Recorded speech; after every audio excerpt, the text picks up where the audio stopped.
पादुकांच्या पालखीचं पंढरपूरकडे कालपासून आगमन झालेलं आहे। काल दुपारी विधिवत पूजा करून पेगळवाडी पाटा येथे आश्रमामध्ये मुक्काम झाला। आज आता पालखीचा दुसरा दिवस असून तळवाडी पाटा येथे पादुकांची पूजा करून पुढे पालखी प्रस्थान करणार आहे।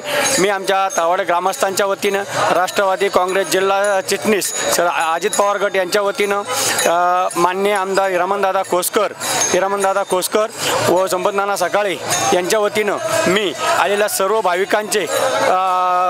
भाविकांना शुभेच्छा देतो। पुढील यात्रा त्यांची सुख समृद्धीची जावो अशी मी भगवान निवृत्तनाथ चरणी प्रार्थना करतो। थांबतो।